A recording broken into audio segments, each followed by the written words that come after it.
嗨，大家好，我是 Frankie。我们趁着夏天无风的好日子，把握机会用水推前往从未探索的万里桐海山区。当天能见度估计有15米以上，看看传说中万里桐海山区究竟是什么风貌。推往海山区的过程中，我们瞥见了大只的 Barracuda。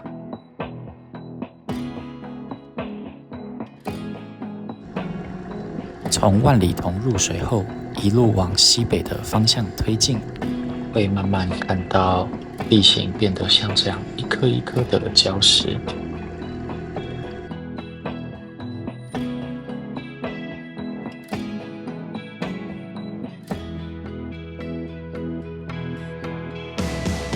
像这样形状独特的礁石，我们都开玩笑称之为鱼群的豪宅。这是非常大颗的团块珊瑚。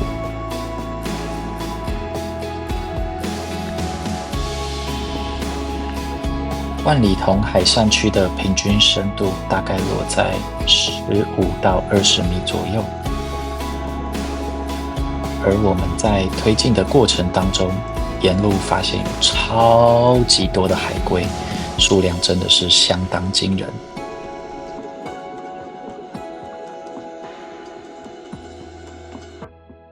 由于这边人烟稀少，因此鱼群的生态算是相当的丰富。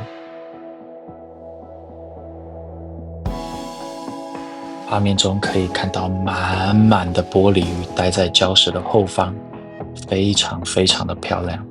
我们在这边足足停了5分钟之久。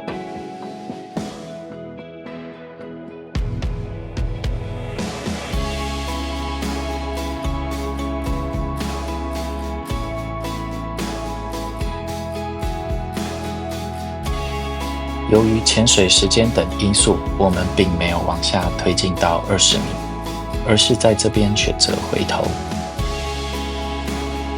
在过程中，时不时可以看到像这样大颗的独立礁石，不管是当下还是回头看影片，仍然觉得相当的壮观。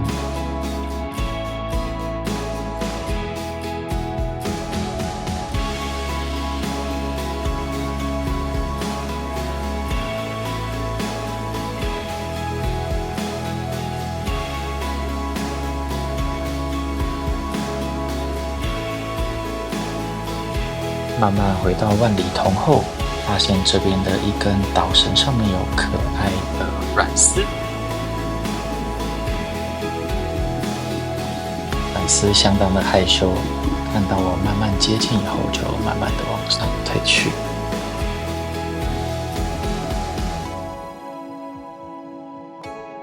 一回头才发现，原来水面全部都是软丝，超级可爱的。探险就在这边告一个段落。大家有去过万里桐海山区吗？未来若有机会，我会再详细介绍万里桐海山区。谢谢大家。